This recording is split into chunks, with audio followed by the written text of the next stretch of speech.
Hello दोस्तों, स्वागत है आपका इस वीडियो में। इस वीडियो में हम लोग देखेंगे फंक्शंस के बारे में। अगर आपको याद हो तो सबसे फर्स्ट वीडियो हम लोगों ने देखा था फंक्शंस के बारे में, थोड़ा बेसिक सा। बट अब इस वीडियो में हम लोग इन डेप्थ जाने वाले हैं। सबसे पहले हम लोग अंडरस्टैंड करेंगे टॉप लेवल फंक्शंस के बारे में। अगर आप मेन फंक्शंस को देखो तो वो भी टॉप लेवल फंक्शन ही है हमारा। देन हम लोग देखेंगे नेस्टेड फंक्शंस के बारे में। फंक्शन के अंदर भी आप फंक्शन क्रिएट कर सकते हो। एरो फंक्शंस के बारे में देखेंगे, जो कि सिंगल लाइन फंक्शन होते हैं हमारे बेसिकली। फिर हम लोग देखेंगे फंक्शनल पैरामीटर्स को, किस तरह से आप वैल्यू पास कर सकते हो एक फंक्शन से दूसरे फंक्शन में। फंक्शन पैरामीटर में हम लोग देखेंगे positional parameter, positional optional parameter, और फिर हम लोग देखेंगे नेम्ड पैरामीटर और named required parameter. Named parameter काफ़ी ज़्यादा यूजफुल है डार्ट के अंदर, और ये फ्लटर में काफ़ी ज़्यादा यूज़ होता है। ये वीडियो हमारा ऑनगोइंग सीरीज डार्ट एनालिस्ट का एक पार्ट है, जहाँ पर हम लोग रेगुलरली अब वीडियोस अपलोड कर रहे हैं। अगर आप सीरीज को स्टार्टिंग से देखना चाहते हो तो ऊपर दिए गए पॉपअप को आप क्लिक कर सकते हो। अब आइए चलिए देखते हैं फंक्शंस को, मूव करते हैं कोड एडिटर पर सीधे। अब हम लोग हर एक वीडियो में देखते आ रहे हैं वॉइड मेन को, तो चलिए फिर से वॉइड मेन बना लेते हैं। ये भी एक हमारा एक फंक्शन ही होता है। बस ये है कि डार्ट जब भी कोई कोड रन करता है तो ये वाला फंक्शन वो सबसे पहले ढूंढता है और इसी से वो कोड को रनिंग स्टार्ट करता है। अब चलिए हमारा एक और फंक्शन बनाते हैं जो कि स्ट्रिंग रिटर्न करेगा। ठीक है, यहां से हम लोग स्ट्रिंग रिटर्न करने वाले हैं, और इस फंक्शन को नाम दूंगा मैं गेट ग्रीटिंग। अब ये एरर दे रहा है, तब वो एरर क्यों दे रहा है? क्योंकि वो बोल रहा है कि आपने रिटर्न टाइप स्ट्रिंग किया है, तो आपको कुछ ना कुछ रिटर्न करना पड़ेगा। अगर ये रिटर्न टाइप वोड होता तो यहाँ पर ये कुछ एरर नहीं देता। अगर हम लोग इसको रिप्लेस करके भी देखें तो आप ये देखो कुछ एरर नहीं दे रहा है। बट यहाँ पर ये रिटर्न टाइप स्ट्रिंग है, तो हमको कुछ ना कुछ वैल्यू रिटर्न करनी पड़ेगी यहाँ से। तो चलो हम लोग रिटर्न कर देते हैं हेलो वर्ल्ड। ये हमारा रिटर्न हो जाएगा यहाँ से, और यहाँ पर कोई एरर भी नहीं आती है। और ये वाले फंक्शन को मैं हमारे मेन फंक्शन से कॉल करता हूँ प्रिंट के अंदर, गेट ग्रीटिंग। तो ये जब हमारा कोड चलेगा तो यहाँ से एक गेट ग्रीटिंग वाले को कॉल करेगा, वो यहाँ पर आएगा कोड, और यहाँ से हमारी स्ट्रिंग रिटर्न हो जाएगी, और वो स्ट्रिंग यहाँ पर इसको रिप्लेस कर देगी, और फिर हमारा प्रिंट वाला हेलो वर्ल्ड को प्रिंट कर देगा। अगर हम लोग इसको चला करके देखें तो यहाँ पर हेलो वर्ल्ड हमारा प्रिंट हो जाता है। अब यहाँ पर जितना कोड लिखना चाहो उतना लिख सकते हो आप इस पर्टिकुलर फंक्शन को काम पूरा कंप्लीट करने के लिए, बट ये आपके ऊपर है कि आप कितना कुछ करना चाहते हो। बट जनरली यही बोला जाता है कि कोई भी आप फंक्शन बना रहे हो तो पर्टिकुलर एक काम करने के लिए वो बनना चाहिए। जैसे हमारा एक गेट ग्रीटिंग वाला फंक्शन क्या है कि वो केवल ग्रीटिंग गेट कर रहा है, वो प्रिंट नहीं कर रहा है, वो केवल गेट ग्रीटिंग कर रहा है। तो ये गेट ग्रीटिंग वाला एक हमारा एक टास्क परफॉर्म कर रहा है। तो ऐसे आप मल्टीपल टास्क परफॉर्म करने के लिए मल्टीपल फंक्शन बनाओगे, लेकिन हर एक फंक्शन एक टास्क करने के लिए ही बनना चाहिए। और ऐसे टास्क करने वाले फंक्शन जिनको हम लोग एक पर्टिकुलर ब्लॉक ऑफ कोड बोल सकते हैं, इनको हम लोग मल्टीपल टाइम भी कॉल कर सकते हैं सिंगल प्लेस से। जिसे हम लोग मान लो कि एक और मैं फंक्शन बना देता हूँ प्रिंट ग्रीटिंग, और ये कुछ भी रिटर्न नहीं करेगा, और यहाँ पर मैं इसको लिख दूंगा गेट ग्रीटिंग।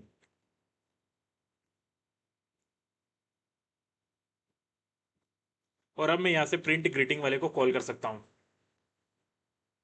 इनफैक्ट अगर मैं मल्टीपल टाइम भी करना चाहूँ तो वो भी मैं कर सकता हूँ। अब अगर हम लोग इसको चलाएं तो हमारा 4 बार हेलो वर्ल्ड प्रिंट हो जाना चाहिए। ये देखो, सिंगल ब्लॉक ऑफ कोड हमारा मल्टीपल टाइम रीयूज हो गया।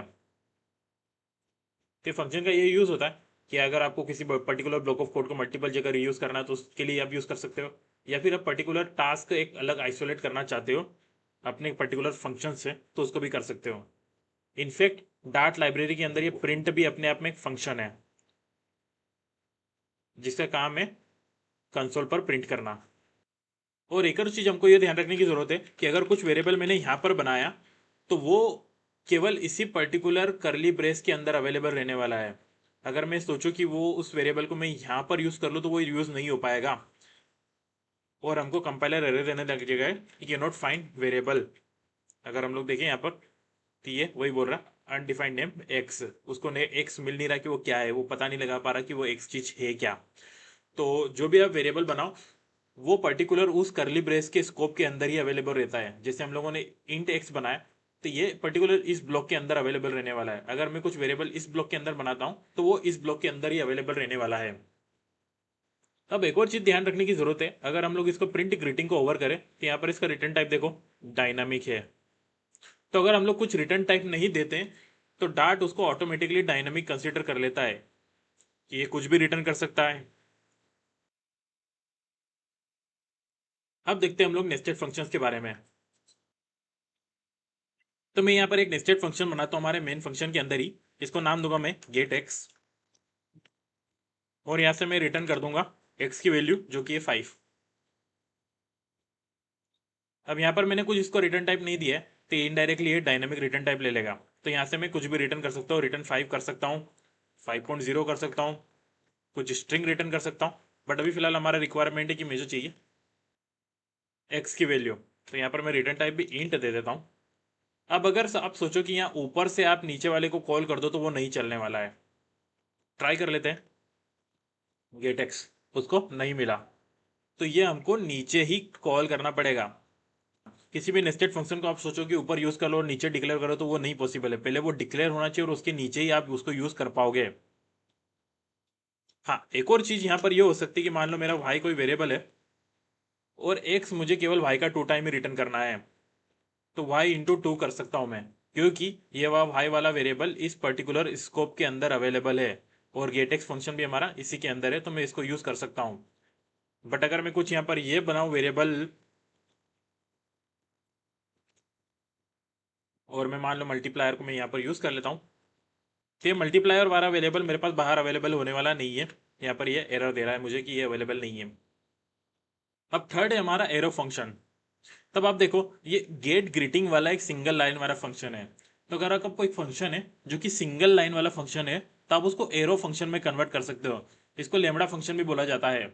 वो कैसे होता है, तो मैं ये करली ब्रेस को ओमिट कर सकता हूँ और यहाँ पर मैं इस तरह से एरो बना देता हूँ।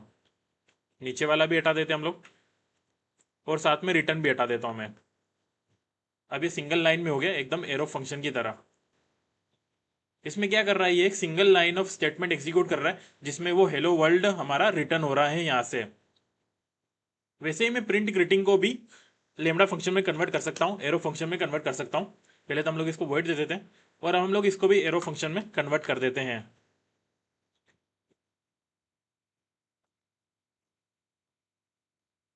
अब जैसे इसका रिटर्न टाइप वॉइड है तो यहाँ से ये वाला स्टेटमेंट एग्जीक्यूट कर रहा है लेकिन ये कुछ रिटर्न नहीं कर रहा है, और वैसे भी हमारा प्रिंट कुछ रिटर्न करता भी नहीं है।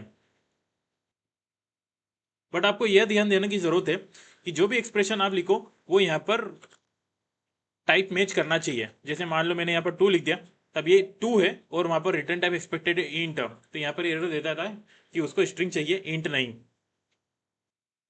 अब अगला देखते हैं हम लोग पैरामीटर्स। तो जैसे हमारे फंक्शन एक कुछ पर्टिकुलर ब्लॉक ऑफ कोड को एग्जीक्यूट कर रहे हैं, अब इनको कभी कभी कुछ एग्जीक्यूशन में के लिए कुछ वैल्यूज की जरूरत पड़ती है पेरेंट फंक्शन से, या फिर जो फंक्शन उनको कॉल कर रहा है, तो उसको उस वैल्यू को हम लोग पैरामीटर के थ्रू ले सकते हैं। कैसे, जैसे यहां पर हम लोग नेम ले लेते हैं कि आप किसको ग्रीटिंग देने जा रहे हो उसको नाम बता दो, तो यहाँ पर हम लोग उसको नेम को यूज कर सकते हैं। तब यहाँ पर इस गेट ग्रीटिंग वाला क्या है कि ये नेम ले रहा है और ये नेम को हम लोग यहाँ पर यूज कर रहे हैं, तो कुछ भी वैल्यू हो सकती है। और जहाँ से फंक्शन कॉल हो रहा है वहां पर अब उसको नेम पास करना पड़ेगा। जैसे यहाँ पर ये एरर दे रहा है कि ये 1 पोजिशनल पैरामीटर एक्सपेक्टेड, बट हम लोगों ने कुछ पास नहीं किया, तो यहाँ पर मैं पास कर देता हूँ चेतन।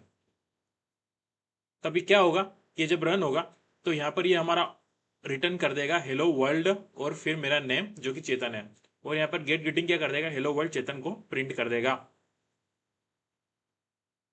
सॉरी, प्रिंट ग्रीटिंग हमारा हेलो वर्ल्ड चेतन को प्रिंट कर देगा। सो इस तरह से आप कुछ वैल्यूज को भी पास कर सकते हो फंक्शन के अंदर यूजिंग पैरामीटर। अब ये 4 तरह के पैरामीटर्स होते हैं। पहला तो होता है पोजिशनल पैरामीटर, तो ये तो हम लोग अभी ऑलरेडी ये देख ही चुके हो आप कि ये जो हमारा पैरामीटर है ये पोजिशनल पैरामीटर है। ये अगर हम लोग इसको यहाँ से हटा भी दें तो यहाँ पर हमारा कंपाइलर एरर देता है, और वो एरर में बोलता क्या है, 1 positional argument expected. Positional argument मतलब पोजिशनल पैरामीटर वो एक्सपेक्ट कर रहा है बट हम लोगों ने पास नहीं किया। तो कुछ भी पैरामीटर आप दो तो ये पोजिशनल पैरामीटर होने वाले हैं। जैसे कि मैं एक फंक्शन बना देता हूँ, void पोजिशनल पैराम्स, और यहाँ पर मैं 3 पोजिशनल पैरामीटर लेता हूँ, स्ट्रिंग एस। और अगर मान लो मैं इसको यहाँ से कॉल कर रहा हूँ पोजिशनल पैराम्स, तो मुझे ये 3 वैल्यू यहाँ से पास करनी पड़ेगी। इंट के लिए मैं पास कर देता हूँ 1, डबल के लिए मैं पास कर देता हूँ डबल वाली वैल्यू, और स्ट्रिंग के लिए मैं पास कर देता हूँ एस। अब आपको ये भी ध्यान रखने की जरूरत है कि जो सीक्वेंस है वही सीक्वेंस यहाँ पर मेंटेन रहना चाहिए। जैसे कि पहला इंट है तो पहला यहाँ पर इंट ही होना चाहिए, मैं यहाँ पर डबल पास नहीं कर सकता हूँ, वो एरर दे देगा। और वो बोल रहा है, और वो क्या बोलेगा कि एक्सपेक्टेड टाइप डबल नहीं है, इंट है। वैसे ही मैं यहाँ पर कुछ इंट पास नहीं कर सकता हूँ या फिर कोई डबल पास नहीं कर सकता हूँ, क्योंकि हमारे पास एक्सपेक्टेड टाइप है स्ट्रिंग हमारा। तो ये पोजिशनल पैरामीटर है हमारा। अगला अगर हम लोग देखें तो पोजिशनल ऑप्शनल पैरामीटर्स। अब ऑप्शनल पैरामीटर कैसे करते हैं, तो मान लो मुझे स्ट्रिंग एस को ऑप्शनल पैरामीटर बनाना है, तो इसको मैं स्क्वायर ब्रेस के अंदर व्रैप कर दूंगा। और आपको ये भी ध्यान रखने की जरूरत है कि सबसे पहले हमारे पोजिशनल पैरामीटर आते हैं, फिर उसके बाद हमारे ऑप्शनल पैरामीटर आते हैं। आप कभी भी इस तरह से नहीं कर सकते हो कि आपने ऑप्शनल पैरामीटर पहले ले लिया और पोजिशनल पैरामीटर बाद में। वो यहाँ पर एरर दे रहा है कि वो एक्सपेक्ट कर रहा है क्लोजिंग ब्रेस, बट उसको मिला नहीं। अब यहाँ पर ये एरर, एक और एरर दे रहा है। ये एरर ये दे रहा है कि आपने एस को ऑप्शनल बनाया है, बट यहाँ पर ये नॉन नलेबल है। इसको आपको नलेबल बनाना पड़ेगा या फिर आपको कोई डिफॉल्ट वैल्यू देनी पड़ेगी। तो अगर मैं इसको नलेबल बना लेता हूँ तो सब कुछ सही चल जाता है। और मैं इसको यहाँ पर कॉल भी कर लेता हूँ इस तरह से। तो यहाँ पर मैं 1 पास कर देता हूँ, यहाँ पर 1.0 पास कर देता हूँ। अब आप देखो मैंने यहाँ पर एस पास नहीं किया, बट फिर भी मुझे कोई एरर नहीं आया, क्योंकि हमारा एस अब ऑप्शनल पैरामीटर है। हाँ, अगर मैं चाहूँ तो कुछ मैं पास कर सकता हूँ उसमें, और ये एक्सेप्ट कर भी लेगा। और अगर आप इसको नल नहीं बनाना चाहते हो तो आप यहाँ पर कुछ डिफॉल्ट वैल्यू भी दे सकते हो, जैसे कि ये। और फिर मैं इसको यहाँ से हटा सकता हूँ। तो अगर हम लोगों ने ये पास किया है तो वो ये वाली वैल्यू ले लेगा एस के अंदर, बट अगर हम लोगों ने ये पास नहीं किया तो वो डिफॉल्ट वैल्यू पे स्विच हो जाएगा, जो कि हमारी एस है। नेक्स्ट हम लोग देखते हैं नेम्ड पैरामीटर्स। ये काफ़ी ज़्यादा यूज होते हैं डार्ट के अंदर और फ्लटर में तो मोस्ट। तो हम लोग देखते हैं, एक और फंक्शन बनाते हैं हम लोग, नेम्ड पैराम्स।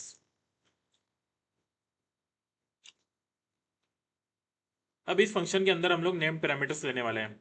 तो वो कैसे लेते हैं, तो ये ब्रेस के अंदर आपको बनाना पड़ेगा करली ब्रेस वाला ब्लॉक, और जो भी आपको पैरामीटर लेने वो इसके अंदर लेने पड़ेंगे नेम्ड वाले। तो जैसे मैं ले लेता हूँ इंट ए डबल डी और स्ट्रिंग एस। अब जैसे हमारे ऑप्शनल पैरामीटर होते हैं, हमारे named parameter by default optional होते हैं इन नेचर। तो आपको कुछ ना कुछ उनको वैल्यू डिफॉल्ट देनी पड़ेगी या फिर उनको नलेबल सेट करना पड़ेगा, जैसे हम लोगों ने यहाँ पर ऑप्शनल पैरामीटर को किया था। तो चलो अभी फिलहाल इनकी वैल्यू नलेबल बना लेते हैं, और इसको मैं एक डिफॉल्ट वैल्यू दे देता हूँ, जो कि ये। अब इसको कॉल कैसे करेंगे, तो सेम एज हमारा बाकी फंक्शन की तरह इसको भी कॉल करेंगे हम लोग। और किसी वैल्यू को पास करना है तो उसको कैसे करेंगे, पैरामीटर का नेम और इसकी जो भी रिस्पेक्टिव वैल्यू हो, ऐसे ही हम लोग डी में पास कर देंगे 1.0। और यहाँ पर नेम पैरामीटर की अच्छी बात यह है कि आपको पर्टिकुलर ऑर्डर मेंटेन करने की जरूरत नहीं है। जैसे हम लोगों ने यहाँ पर पोजिशनल पैरामीटर में देखा था कि पहला पैरामीटर वो इंट ले रहा है, तो पहला आपको यहाँ से 1 ही पास करना पड़ेगा। आप यहाँ पर सेकेंड वाला पहले पास नहीं कर सकते हैं, बट यहाँ पर आप कर सकते हो। जैसे मान लो मैं एस को यहाँ पास करना चाहता हूँ, तो एस में यहाँ पर दे दूंगा और यहाँ पर ये चले जाएगा। तो ये एस वाला पैरामीटर यहाँ पर ये वैल्यू असाइन कर देगा। इसको हम लोग कुछ और कर लेते हैं S2। तो यहाँ पर अभी इसमें S2 वाली वैल्यू असाइन हो जाएगी, क्योंकि अभी ये पैरामीटर में पास हो रहा है, डिफॉल्ट वैल्यू इग्नोर हो जाएगी। ए में चली जाएगी 1 और डी में चली जाएगी 1.0। अब हम लोग नेम्ड पैरामीटर के साथ हम लोग पोजिशनल पैरामीटर्स भी दे सकते हैं।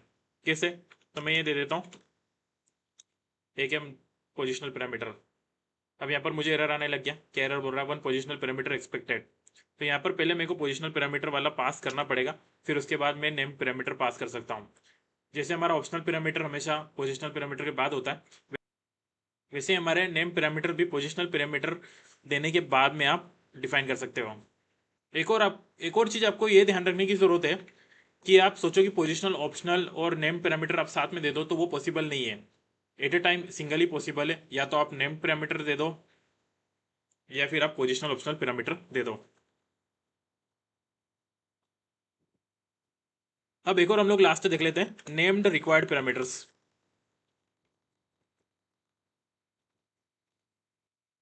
अब कभी कभी रिक्वायरमेंट होती है कि हाँ ये नेमिंग वाला तरीका थोड़ा बेटर है, क्योंकि यहाँ पर आपको ऑर्डर मेंटेन करने की जरूरत नहीं पड़ रही, बट आप चाहते हो, ये फोर्स करना चाहते हो कॉलर को कि हाँ वैल्यू पास करो, मुझे वैल्यू चाहिए तुमसे, तो वहां पर हमारे नेम्ड रिक्वायर्ड पैरामीटर्स आ जाते हैं। कैसे काम करता है ये? तो पहले हम लोग नेम वाला ब्लॉक बना लेते हैं हम लोग, और इंट ए बना लेता हूँ मैं। अब मैं ये चाहता हूँ कि ये जो भी कॉल कर रहा हूँ वो पास करे, मैं उसको फोर्स करना चाहता हूँ। मैं यहाँ पर ना ही इसको नलेबल बनाना चाहता हूँ, ना ही मैं इसको डिफॉल्ट वैल्यू देना चाहता हूँ। तो मैं एक और कीवर्ड का यूज करूंगा जो कि होता है हमारा रिक्वायर्ड। अगर हम लोग अब इसको कॉल करके देखें, तो यहाँ पर ये अब फोर्स कर रहा है मुझे कि यहाँ पर ये पास करो value, the name parameter A is required, but वो हम लोगों ने पास नहीं किया, तो हम यहाँ पर ए पास करना ही पड़ेगा। तो इस तरह से पास नहीं कर सकता क्योंकि पोजिशनल पैरामीटर तो है नहीं, तो हम लोग पास करेंगे इस तरह से। और ये रिक्वायर्ड वाला भी काफी ज्यादा यूज होता है डाट के अंदर। अब यहाँ पर एक और चीज है कि अगर आप सोचो कि आप रिक्वायर्ड के साथ आप कुछ डिफॉल्ट वैल्यू भी दे दो, तो वो एक्सेप्ट नहीं होगी। या तो आप एट ए टाइम रिक्वायर्ड दो या फिर डिफॉल्ट वैल्यू दो, दोनों आप एक साथ नहीं दे सकते हो। तो बस यही है हमारे इस फंक्शंस के वीडियो में। अगले वीडियो में हम लोग देखेंगे हायर ऑर्डर फंक्शंस को इन डेप्थ में। तो यहाँ तक बने रहने के लिए धन्यवाद। वीडियो को लाइक करें, शेयर करें, चैनल को सब्सक्राइब करें।